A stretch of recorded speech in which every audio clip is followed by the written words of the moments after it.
Dawn had not yet broken over the Pacific, but the sea already carried the uneasy tension of a battlefield waiting to ignite. Somewhere beyond the horizon, hidden in the folds of night and rolling mist, the enemy prepared for whatever desperate measure they had left. By 1945, the war had carved itself into the bones of every man afloat or ashore, but for the Marines aboard the massive U.S. carrier fleet pressing steadily toward Japan, the weight of the conflict felt heavier than ever. The ships moved in disciplined formation, steel giants, etched against the darkness, their decks crowded with aircraft, ammunition crews, and men who had long since learned to live in the company of fear. Before we jump back in, tell us where you're tuning in from. And if this story touches you, make sure you're subscribed, because tomorrow I've saved something extra special for you. Corporal Thomas Hale stood near the rail of one of the carriers, his hands curled around the cold metal, the wind pushing at his uniform as the ship cut through the waves. Behind him, the deck bustled with activity as ground crews prepared the Quattro Corsairs for the coming day's operations. Their distinctive gull wings gave them a predatory silhouette, even while still. Hale watched one of the planes idle at the head of the deck, its propeller spinning in a shimmering blur that caught the faint, early glow of the horizon. The pilot revved the engine, testing the throttle, and the sound rose into a deep metallic snarl that vibrated in Hale's chest. The Corsair, he thought, was a thing of fierce beauty and aircraft, shaped by necessity and sharpened by the brutal lessons of war. He admired the pilots who guided them into battle, men who strapped themselves into thin aluminum skins, climbing into the sky with nothing but speed and instinct to shield them. Hale himself was no stranger to risk, but there was something fundamentally different about stepping into a cockpit, trusting the heavens to give you a fighting chance. He exhaled slowly, watching vapor curl into the air and vanish. A Marine lieutenant passed behind him, shouting for his squad to finish readying their gear. Hale turned and saw the familiar faces of Fox Company gathering near the staging area of the deck. They all knew the operation to come would bring them ashore somewhere in the ring of islands, still bristling with Japanese resistance. Even in 1945, the enemy's desperation only intensified their ferocity. For every island taken, another seemed eager to bleed them dry. Banzai charges, fanatical last stands, miles of tunnels carved into unforgiving ground. The Pacific was a furnace that consumed the unprepared. Hale pulled himself from the rail and joined the others. His Muno Garand hung from his shoulder with the comfortable weight of something too well known. He'd carried it through enough chaos that it had become as much a part of him as the heartbeat in his chest. Edges, each mark echoing a moment that memory sometimes dared not revisit. He ran his thumb over a smooth groove near the trigger guard, a scar on the weapon from a close call months earlier. Without realizing it, he found comfort in the ritual. The carrier shook slightly as another Corsair roared forward and launched into the sky. Hale looked upward, watching the plane climb sharply, its wings cutting a brilliant silhouette against the first streaks of dawn. The pilot banked left, disappearing behind scattered clouds, one more guardian in the vastness overhead. The thrum of the engine lingered long after the plane vanished.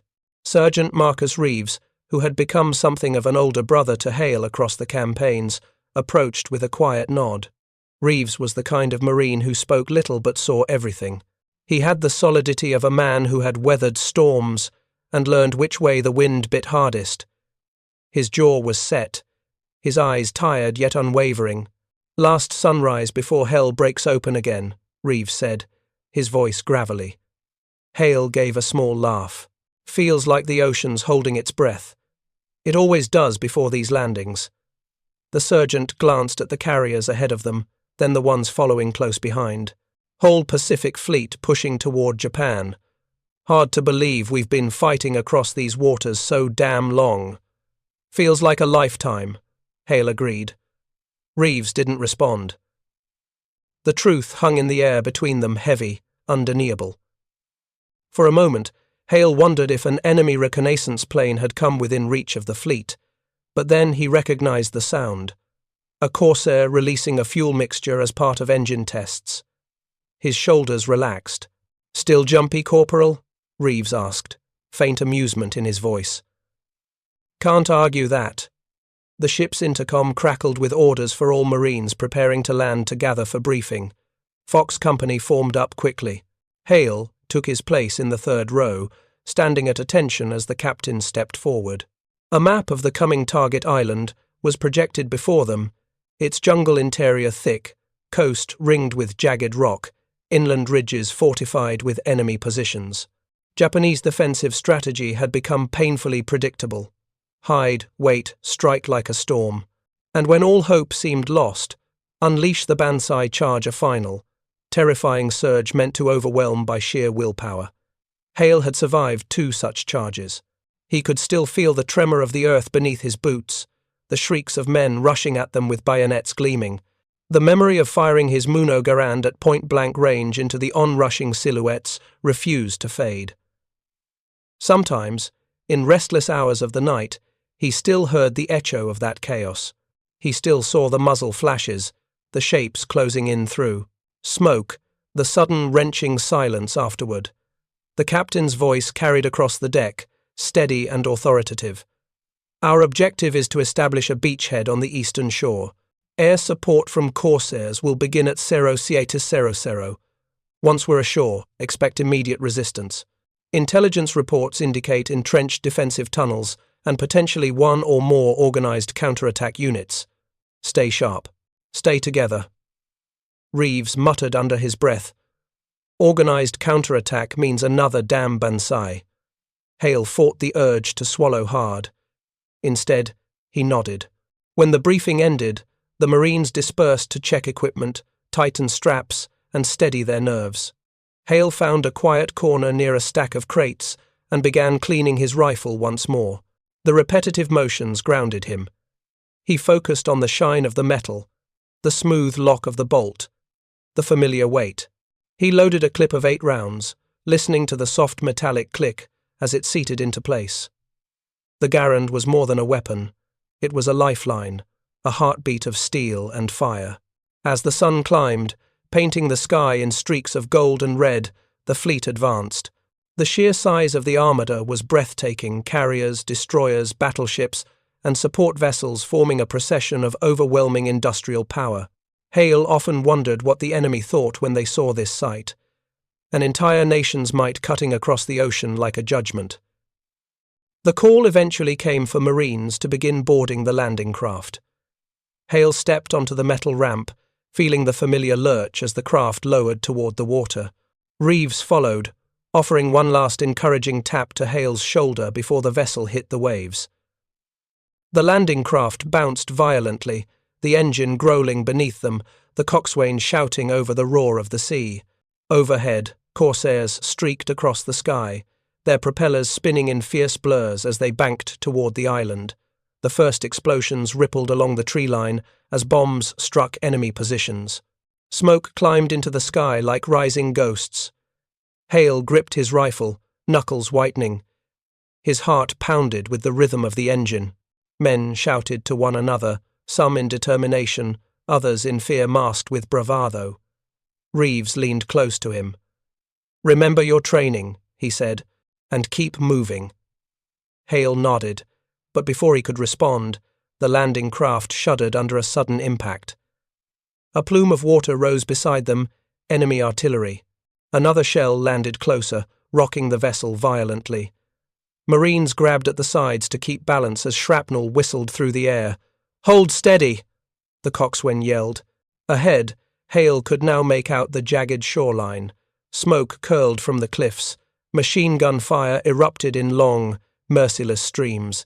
Bullets peppered the water around them, sending up frantic splashes. A landing craft to their left burst into flame as it took a direct hit. Hale watched in helpless horror as men tumbled into the sea. Preparing and narrating this story took us a lot of time, so if you are enjoying it, subscribe to our channel, it means a lot to us. Now, back to the story. Their craft lurched again, scraping bottom. "Go! Go!"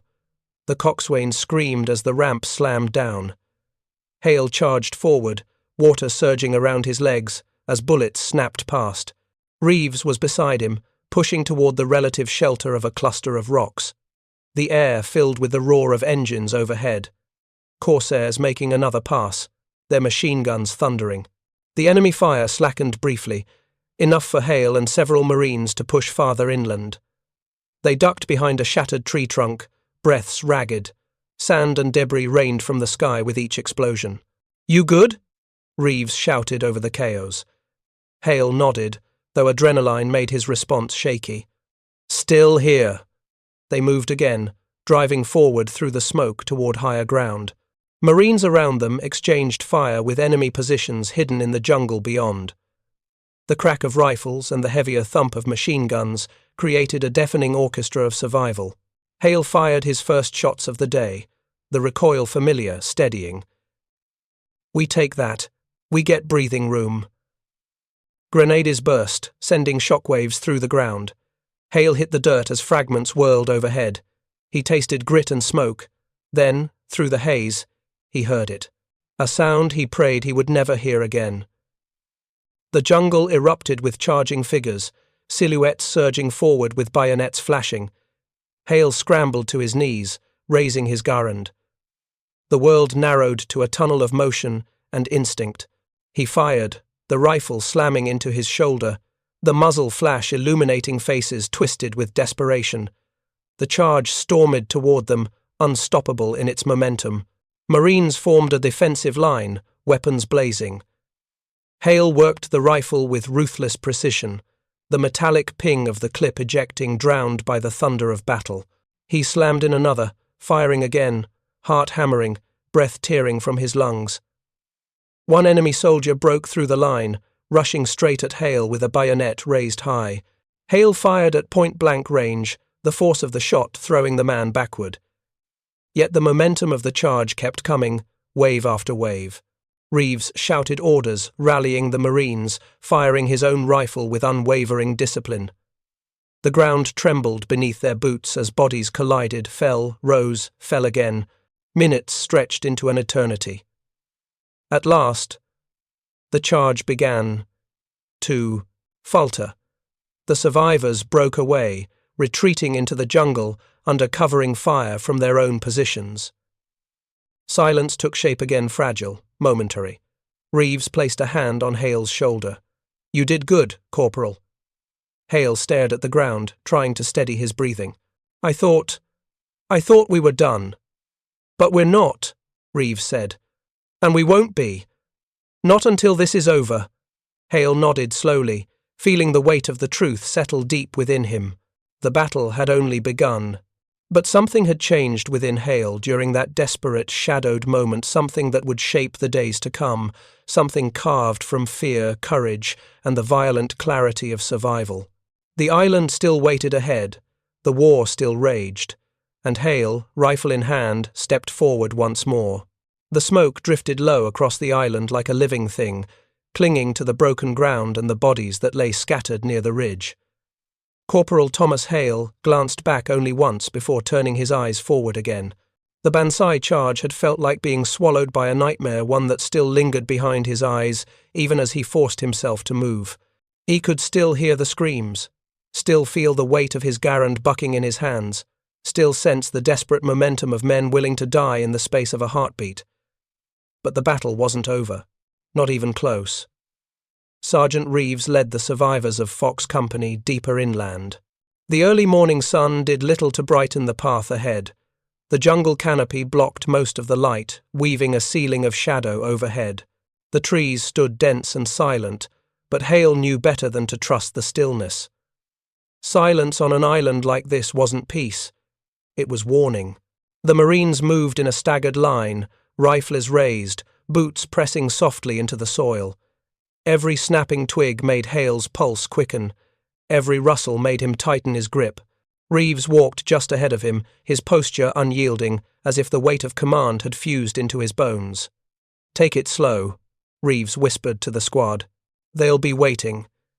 He didn't need to explain. The Japanese defenders excelled at hiding. Tunnels, pits, camouflaged firing positions. Hale had seen them all before on islands with names he wished he could forget. And the deeper inland you went, the worse it usually got. The Marines paused at a clearing where the remnants of earlier bombardments had torn the earth into raw craters. Hale knelt beside one of the craters, checking the ground, feeling the warmth still radiating from the scorched soil. Recent. Reeves signaled for them to spread out. Hale moved toward the left flank with Private Laramie, a quiet kid from Georgia who barely spoke but always kept his rifle steady. Silent, yet steadying. A soft rumble echoed overhead, and Hale looked up instinctively. Through a break in the canopy, he spotted the shadow of an Quattro corsair streaking across the sky, its gull wings cutting clean lines against the deep blue. The sight steadied him. The corsairs had been their shield all morning, hammering enemy positions and clearing paths where they could. Even so, Hale knew the pilots couldn't see everything. And in the jungle, the enemy didn't need much. Laramie raised a hand suddenly.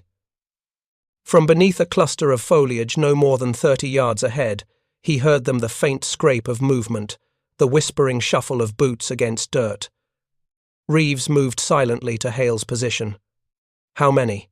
Hale shook his head. For a moment, there was nothing but the distant hum of aircraft and the rustle of leaves stirred by the breeze. Then, almost too sudden to track, the foliage erupted with gunfire. Marines dove behind fallen logs and shattered roots. Hale felt the crack of a bullet sip past his ear, the sound sharp enough to sting. He dropped flat, aimed, and returned fire. Laramie took cover beside him, firing controlled bursts into the trees. The jungle lit up with muzzle flashes, each one betraying a position. Reeves shouted orders, directing the squad with firm precision. Hale could barely hear him through the roar of gunfire, but the sergeant's gestures were unmistakable.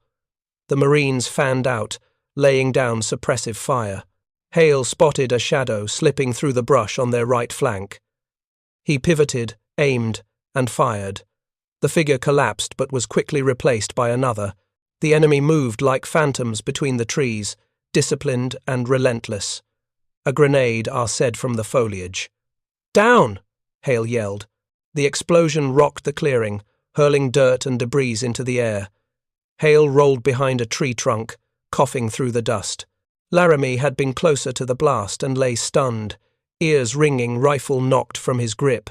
Without hesitation, Hale crawled to him, dragging him back behind cover as bullets chewed into the ground where the young private had just been lying. "You with me?" Hale asked urgently.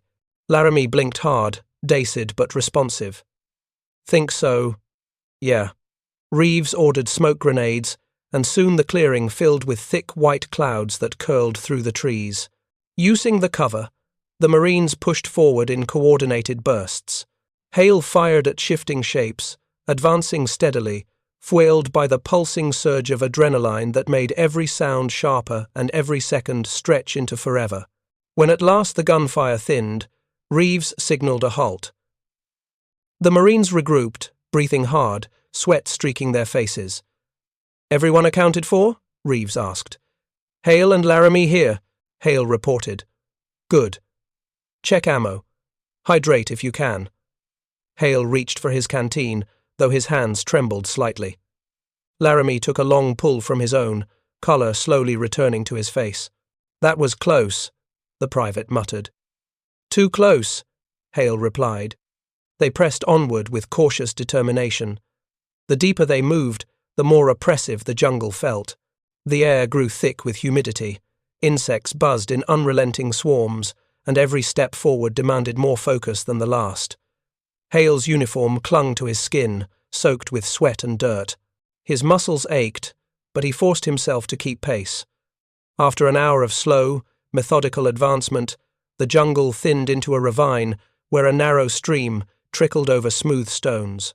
Reeves held up a fist for the squad to stop. Hale scanned the terrain.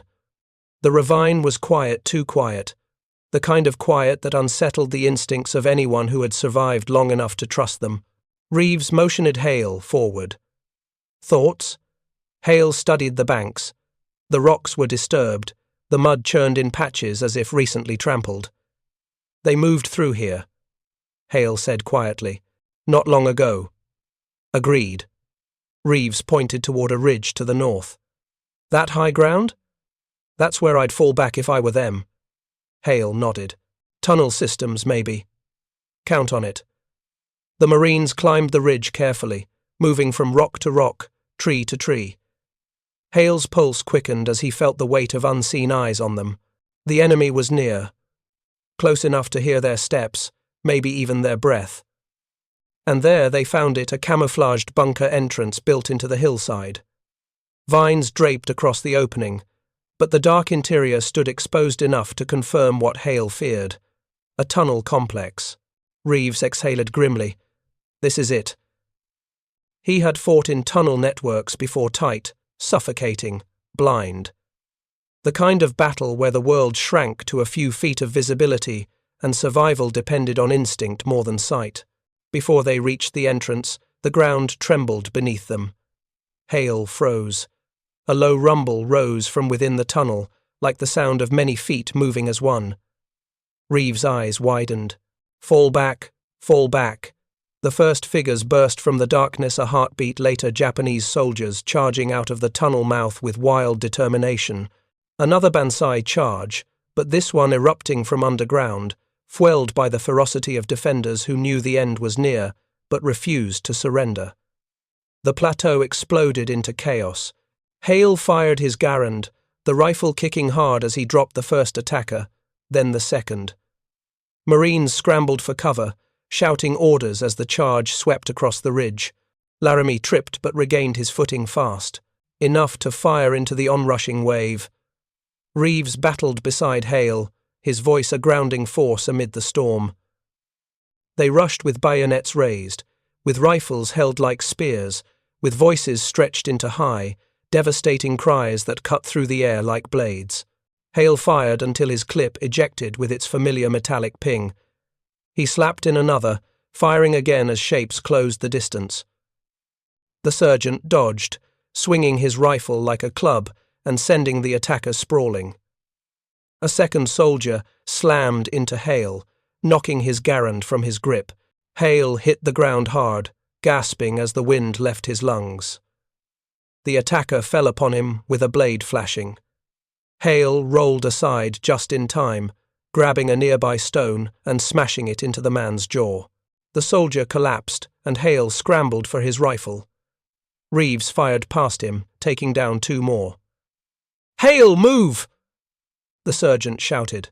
The Marines closed ranks, forming a firing line that stemmed the charge's momentum. Gunfire roared through the plateau, echoing off the ridges. The enemy's numbers dwindled, their fury crashing against a wall of disciplined defense. Minutes felt like hours.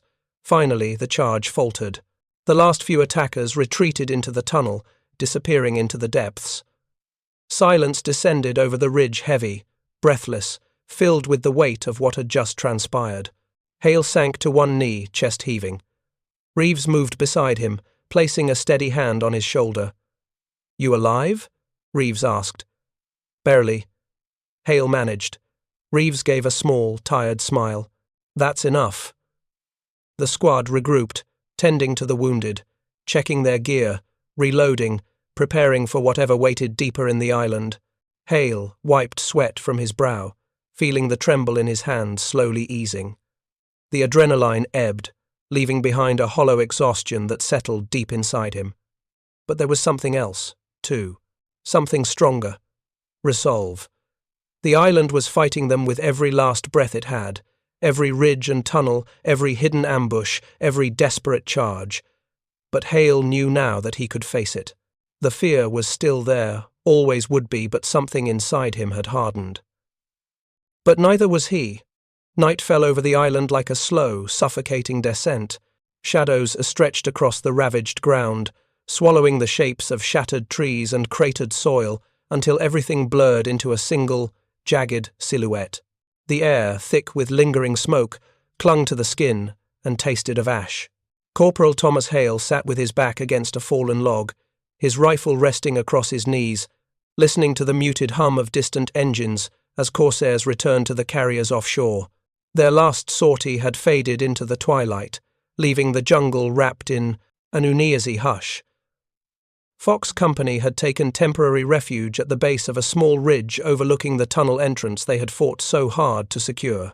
The charge that had erupted from the underground complex still haunted the Marines.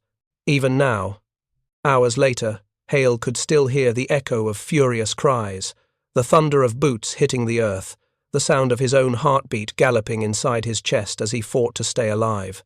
The ridge had been bought with blood and exhaustion, but it was theirs. A camp perimeter had been set, though no one truly relaxed. The Japanese defenders on this island had already demonstrated how quickly they could appear from the shadows. Every rustle in the trees, every shifting branch, every distant thump of the earth carried the possibility of another attack. The men of Fox Company sat in small groups, cleaning weapons, murmuring quietly, tending to shallow wounds. Some simply stared into the darkness, lost in thought. Sergeant Reeves approached Hale, his boots leaving soft impressions in the dirt. He lowered himself beside him with a grunt, rubbing his shoulder in slow circles. The sergeant had taken a glancing blow during the charge, nothing serious, but enough to stiffen with each passing hour. "You holding up?" Reeves asked. Hale nodded, though fatigue weighed heavily on him. "Long day." Reeves huffed out a small, humorless laugh. "Feels like they're all long now." Hale leaned his head back, staring at the faint glow of stars pushing through the canopy. They looked fragile tonight, distant and cold. "Think they'll come again?" "But not tonight. They took a beating, and they know we'll be expecting it." He paused, glancing toward the tunnel. "But down there? Down there's where their real strength is." Hale followed his gaze. The tunnel entrance loomed like a dark mouth waiting to swallow them whole. Tunnels were the worst kind of battleground. No sky, no wind, no open line of retreat, just darkness and tight corners where every shadow might be hiding death. He swallowed hard. "You think command will make us go in?" Hale asked. Reeves didn't answer right away. Instead, he ran a thumb along the barrel of his rifle, lost in thought. When he finally spoke, his voice was calm, resigned. "If they want this island, they will. And if they tell us to do it, then we do it." Hale knew he was right. There was no way around it. The enemy had built these networks to survive bombardment, to fight from underground, to outlast the unstoppable weight of U.S. firepower. If the tunnels weren't cleared, the island would never truly be secure.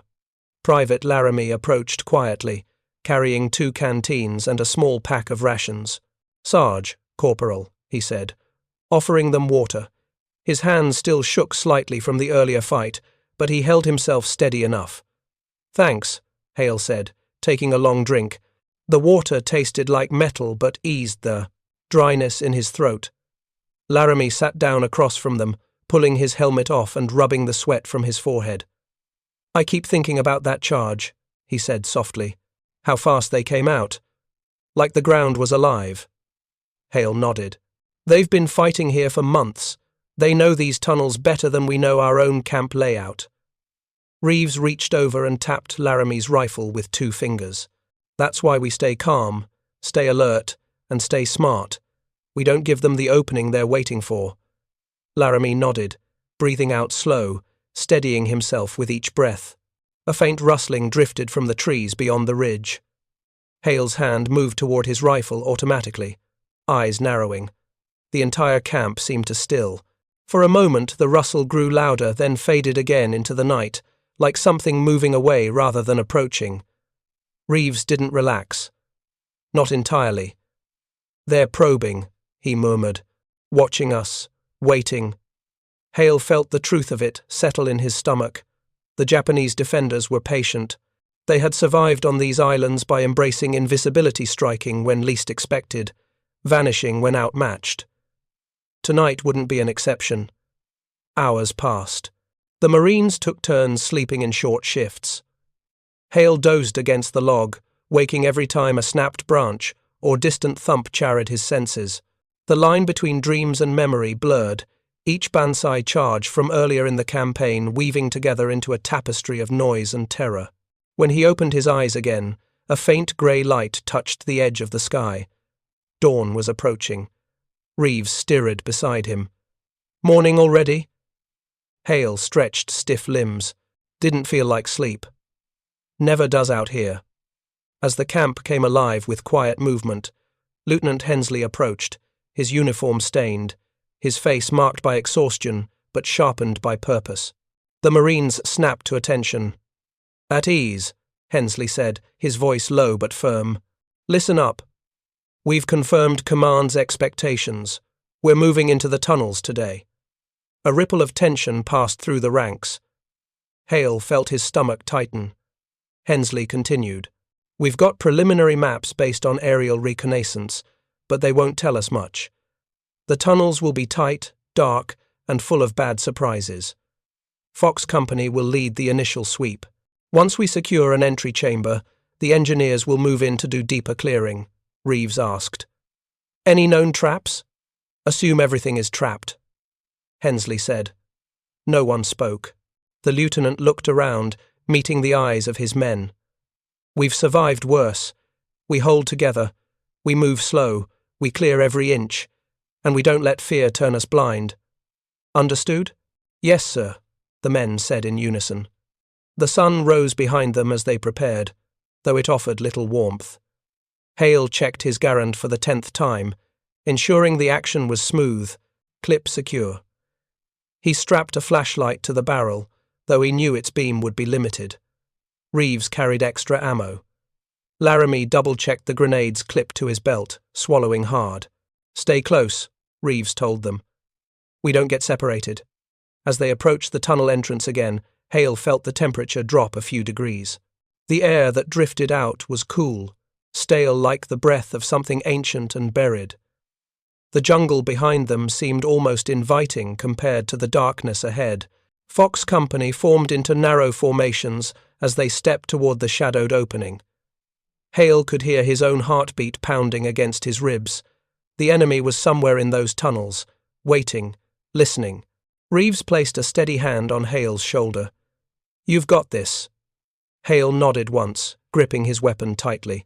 They moved into the dark. The transition was immediate, the world shifting from the open air of dawn to a cramped, suffocating interior where the walls seemed to close in with each step. The flashlight beams carved thin slices of light across dirt walls reinforced with timber. The tunnels sloped downward, forcing them to duck in places, navigate around sharp bends in others. The darkness carried sound differently. Hale's pulse quickened as they reached a small chamber marked with discarded crates and ammunition boxes. Reeves held up a hand for silence. The chamber seemed abandoned, no movement, no voices. But the smell lingered. Sweat, gun oil, earth, fear. Clear, Reeves whispered. The squad spread out, checking each corner. Laramie found a narrow passage leading deeper underground. Here, he said. Reeves crouched to inspect it. Fresh footprints. They passed through recently. Hale felt a chill. They know we're coming. Of course they do, Reeves said. And they'll use everything they have to stop us. Before they moved on, a faint metallic clink echoed from the darkness ahead. Hale's breath froze. Another clink, then a scrape. Reeves reacted instantly. Back! They dove aside as a grenade rolled into view, its metal body reflecting the faint beam of Hale's flashlight like a drop of water in a cave. The explosion tore through the chamber, dust and debris blasting outward in a wave of heat and pressure. Hale hit the ground hard, ears ringing, lungs burning. The lights flickered as dust choked the air. Hale! Reeves shouted. I'm here! Hale coughed. Shapes moved in the darkness fast, low, purposeful. The defenders had been waiting. Gunfire erupted from the narrow passage as enemy soldiers surged forward, rifles barking in the confined space. Laramie took cover beside a crate, firing into the charging silhouettes. The tunnel amplified every shot, turning each exchange into a thunderous eruption. Hold the line, Reeves shouted. But the enemy pressed hard. Hale fired until his clip ejected with a sharp ping. He reached for another, hands shaking, the darkness vibrating with chaos. The attackers spilled into the chamber, the fight turning desperate at close quarters. Hale slammed the new clip into place, and fired at a soldier no more than 6 feet away. The figure fell, but another pushed past him. Reeves tackled one attacker, struggling in the dirt, wrestling for control of a bayonet.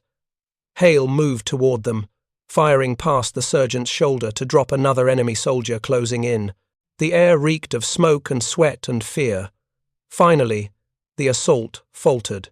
The last of the attackers retreated into the darkness, leaving behind a silence thick with dust and the trembling tension of near disaster. Hale collapsed against the wall, breathing hard. Laramie wiped blood from a shallow cut on his arm. This place is a death trap. Reeves rose slowly, bruised but unbroken. We're not turning back. He lifted his rifle, eyes fixed on the black void ahead. We go deeper. Hale tightened his grip on the Garand. The tunnel waited dark, endless, alive with danger, and the Marines stepped forward once more. The tunnel seemed to breathe. A slow, steady pulse of cold air drifted from somewhere deep within the underground network, brushing against the Marines' faces as they advanced. Their flashlights carved thin cones of light through the dust still hanging in the air from the grenade blast. Every step felt as if it might be their last. Every echo seemed foreign, amplified, distorted by the winding passageways. Corporal Hale swallowed, steadying his breath. The ringing in his ears from the earlier explosion hadn't faded, but he forced himself to focus. Darkness pressed around them like a solid weight. The world above with its wind, sky, sunlight felt distant, unreal. Sergeant Reeves led the column, moving with a steady, deliberate confidence that seemed to anchor everyone behind him. Private Laramie followed close behind Hale, breathing in short, sharp bursts as they ventured further into the underground maze. Most of them do, Reeves said quietly. They've been carving tunnels for years. Some go straight through hillsides, some connect to cliffs or caves. They live down here. Hale didn't like thinking about soldiers waiting in total darkness, listening, watching, preparing to strike. The tunnel narrowed, forcing the Marines into single file. They moved slower now, careful not to kick loose stones or brush against exposed wood supports. Hale's flashlight beam swept across old crates, rusted tools, and a discarded helmet with a tattered Japanese flag painted on the side. Signs of life, signs of preparation, signs they were not alone. A distant murmur travelled through the dirt walls. Voices quiet, indistinct. Japanese voices. Hale's pulse quickened. Reeves held up a fist, signalling halt. The column froze. The voices continued for several seconds, then went silent. What do you think? Hale whispered. They know we're here, Reeves said. But they're not charging this time. They're waiting. Hale shivered. An ambush was far worse than a banzai charge. Reeves pointed down a fork in the tunnel, motioning for 2 Marines to peel off and scout it. Hale waited, tense, hearing only the faint hum of his own breathing inside his helmet. Minutes stretched. Finally, the scouts returned. It's a dead end, Sarge, one whispered. Collapsed. No movement. Then we take the main route. Reeves nodded and continued forward. The tunnel dipped downward, then opened into a wider chamber supported by thick wooden beams. The air smelled faintly of smoke and damp earth. They were just here, Laramie murmured. Reeves examined the ground. More than a few of them. Moving deeper. Why aren't they hitting us again? Hale asked. Reeves's expression darkened. Because they don't need to. They want us to go deeper. They want the ground to do the killing. Traps.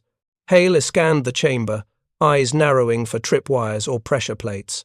The Japanese defenders were ingenious with their tunnel defenses, grenades rigged to sticks, pits covered with foliage, concealed sniper alcoves, even rooms filled with toxic smoke or buried explosives.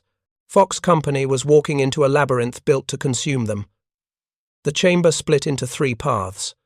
Reeves crouched beside the entrances, listening. To the left, faint shuffling. To the right, total silence. Straight ahead, a slow drip of water, echoing steadily. What's the call?